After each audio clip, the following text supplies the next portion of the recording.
If you're going to do it, do it. Say what you can do, do what you say. If you can't do it, don't say you can do it. Don't over-leverage yourself. Don't over-leverage the decision, and then jump in and kind of dip a toe. I think I'll try it out. No, think, if you're going to try it out beforehand. But when it's time to go, dive, finish it, find out, come out the other side. Don't leave it, and go. If I just would. That keeps me up at night. I think it keeps a lot of us up at night. When you half-ass something, you just don't know whether you failed or succeeded, got what you want or didn't get what you want. Finding out and looking in the mirror and going, I didn't have HD. I went all the way. I found out, and that ain't for me. Or I found out, and you damn right, that is for me. That's a great place to get to. I think part of the challenges in life is a lot of us are running around half-assing ourselves, half-foeing ourselves, not full of ourselves, not studying ourselves enough, not holding ourselves to task enough, not patting our own self on the back when we do get what we want enough, not cracking our own whip on our backside when we do get out of line, even though we knew better. I wish we were more full of ourselves that way. Someone said this to me before: Matthew, you're so full of yourself. And that thinking I was like, well, who else am I supposed to be full of? That's a good line. And I stopped after I was like, that's exactly what I meant. I wrote that down. I wish more people were more full of themselves. I think we should take some time to be able to look in the mirror and own that thing that we pulled off and go, good job, that's what you wanted, it's what you got. At the same time, be able to, as we do more often, look in the mirror when we fail and go, a bogey, you not pull that off. Give others and yourself more credit. Happiness, you can't guarantee it, but there is a science to satisfaction. There you can look at habits that engineered less pain in your life, maybe more pleasure, but at least less pain, and that's a win. So much easier to be supportive and gentle of other people than of ourselves. You know, you will happily bestow this sort of gentle, reassuring pat on shoulder when somebody succeeds or falls short, when they tried their best. Yet given the fact that you tried your best, you give yourself a kick on the way out of the door and a harsh word to follow you. Yep, because I got myself in the pickle, 'cause things didn't go how I wanted it to go, or how I believed it could go. Life's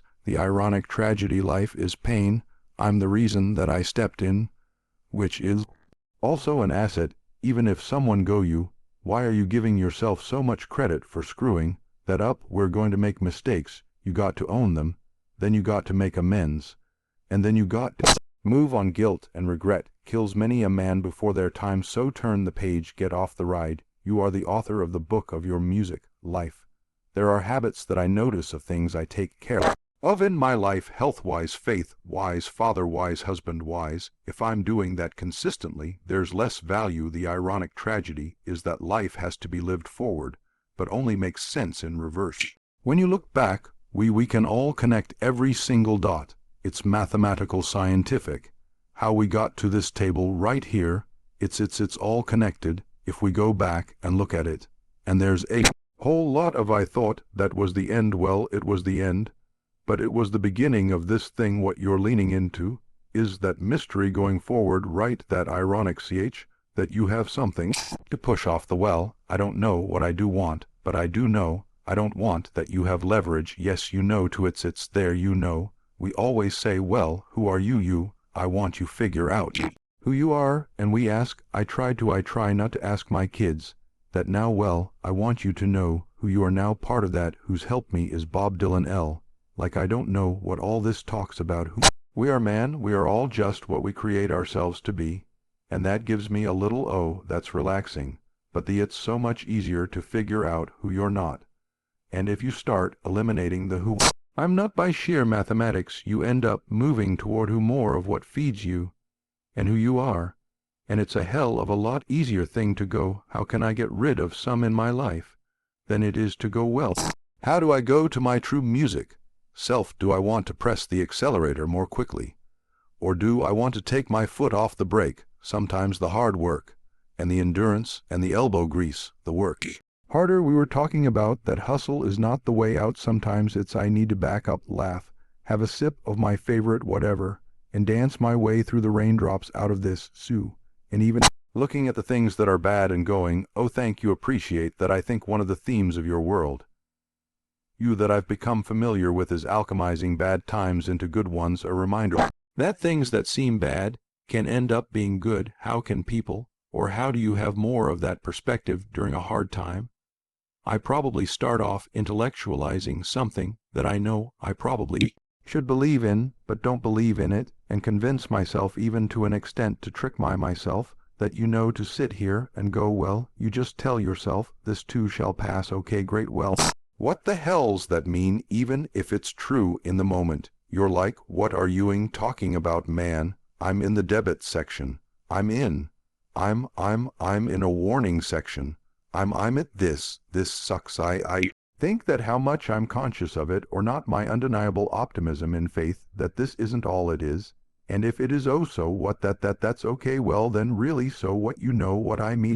What's the big deal? It minimizes. I seem to have a tendency not to make a bigger deal out of things that other people make a bigger deal of. Dramas, I don't like to create false drama. When it comes into its hard, I am affected. I get the blues, I get sad, I get mad, I'm the be around, I can't get to sleep, I got demons in my own head, trying to work the riddle out. Why did this happen? That's the other thing that's tough for me is, I think that any bad thing that happens to me, my initial reaction is what you do wrong to.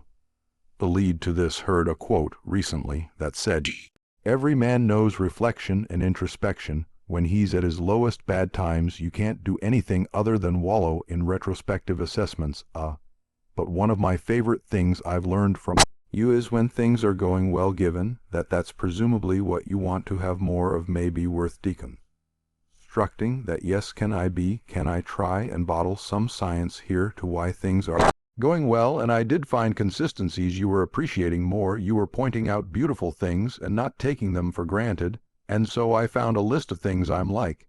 And when I get off track, I try to remind myself, you've been slacking on some of those. I've definitely found consistencies. And I think we all have them, if we just notate them along the way, that they're not by accident. Let's a tears on the way for all the things that are work for. When we have going right, also knowing that it's not forever, that we will have a mountain to climb here shortly. What's my best advice I need to give myself right now is listen to my own damn laughter advice. Now, we used to look up in the sky and wonder at our place in the stars. I want to skip flattery and the adab boys, 'cause I do know this, the sooner that we become less impressed with our life, with our accomplishments, with our career, with whatever that prospect is in front of us, the sooner we become less impressed and more involved with that and these things, the sooner we get a whole lot better at doing them. It's like we've forgotten who we are at home, explorers, pioneers, not caretakers. Now, why do you pursue things that scare you? Why seek the role that's hard? Because it cost me something, 'cause it comes with a price. It's not really a risk, unless you can lose the fight. I feel more alive in them. I have an experience in the making of them. I'm nervous every day I come to work. The things you can get away with in this world, everything you can't. Life is not easy. It is not. Don't try to make it that way. Life's not fair. It never was. It isn't now. And it won't ever be. Do not fall into the trap, the entitlement trap of feeling like you're a victim. You are not. Get over it. And get on with it. And yes, most things are more rewarding when you break a sweat to get them. I feel like when I nail a day and I knock it.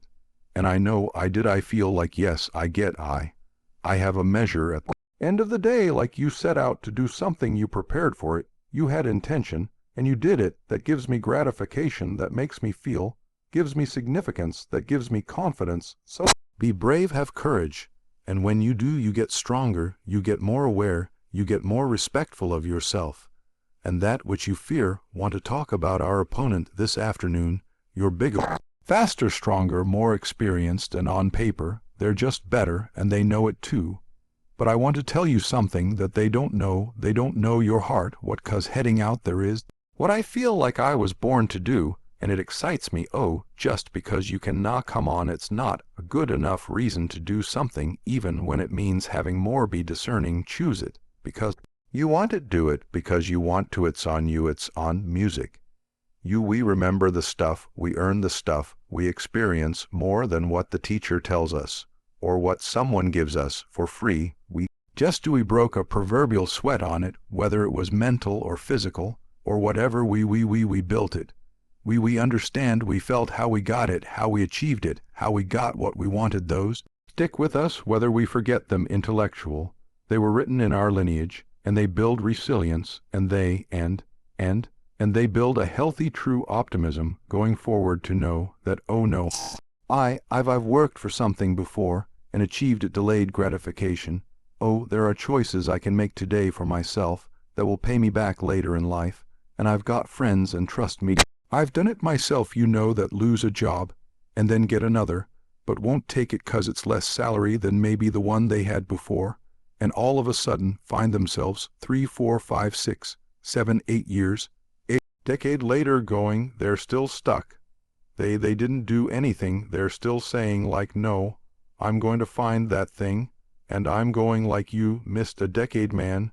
Just go do that one, that you love to do that maybe was going to pay you less because you'd at least been building something through the day. And who knows what that would have led to. Maybe that would have led to something where you're getting paid 5 times more than you were doing something else you love even more.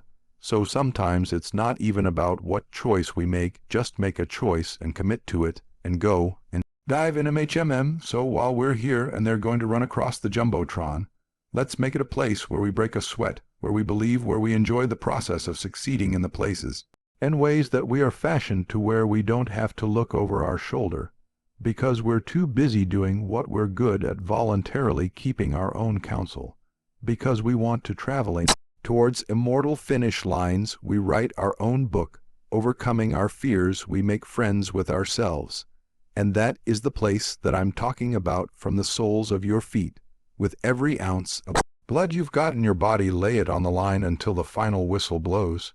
And if you do music, that if you do that we cannot not lose, so turn the page, get off the ride. You are the author of book of your life. Knowing who we are is hard. It's hard. Give yourself a break. Eliminate who you are not first, and you're going to find yourself where you need to be. And the Oscar goes to Matthew McConaughey. I had a very important person in my life come to me and say, who's your hero? And I said, I don't know. I got to think about that. Give me a couple of weeks. I come back 2 weeks later. This person comes up and says, who's your hero? I said, I thought about it. You know who it is? I said, it's me. In 10 years.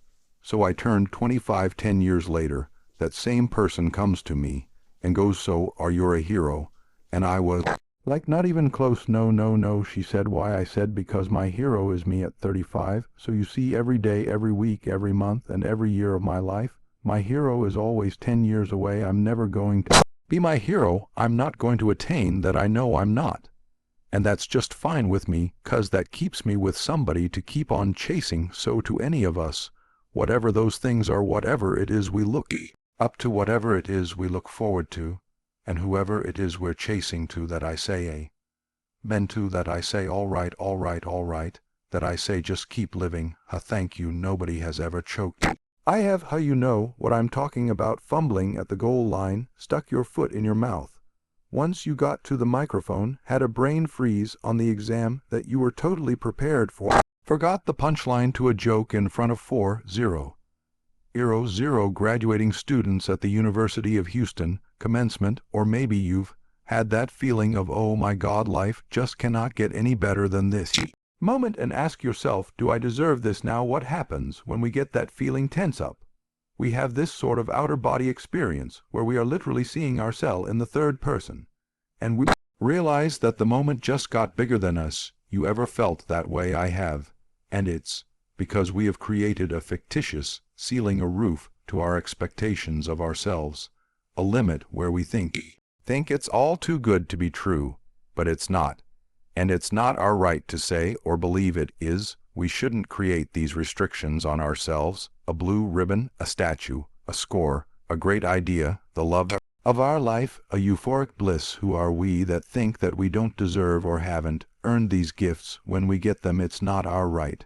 But if we stay in process, all right within ourselves, in joy of the doing, we will never choke at the finish line. Why? Because we aren't thinking of the finish line. 'Cause we're not looking at the clock. We're not watching ourselves on the Jumbotron, performing the very act that we're in the middle of. No, we're in process. The approach is the destination. And we are never finished. Bo Jackson, what do you do? He used to run over the goal line through the end zone and up the tunnel. The greatest snipers and marksmen in the world, they don't aim at the target, they aim on the other side of the target. We do our best when our destinations are beyond measurement, when our reach continually exceeds our grasp, and when we have immortal finish lines. And when we do this, the race is never over, the journey has no port, the adventure never ends, because we are always on the way. So do this, and let somebody else come up and tap you on the shoulder and say, hey, you schooler. Let them run up and tap you on the shoulder and say, man, you want it. Let them come tell you, you can go home now. Let them say, I love you too. Let them say, thank you. Take the lid off the man-made roofs that we put above ourselves, and always play like an underdog. Here, applause go responsibility of freedom, and the freedom in responsibility. Life's more than just straight Saturdays, with as much cake as you want to eat it. Just as you will see how long you last. Doing that, if you really do it, you won't last that long. Responsibility is appreciation of a past, it's building of a lineage, it's investing in ourselves, it's investing in something we started to build yesterday that we want to take into tomorrow. There's a response that gives us freedom, so to actually have true freedom, we have to be more responsible for certain things for ourselves, who we are, constantly investigating and interrogating our better selves to say, I'm going to be a little bit better at this tomorrow, knowing that we never land, we never, there's no Tato moment. And that is one thing I think we all got to watch. We all are so result-oriented, but there's no cha moment we're always chasing yet. And if we can get comfortable and understand and laugh, and be ready to work hard at the fact that we're all just achieving our way to the unachievable. And that's as good as it gets. And that's pretty damn awesome. Thank you. Good luck. Just keep living.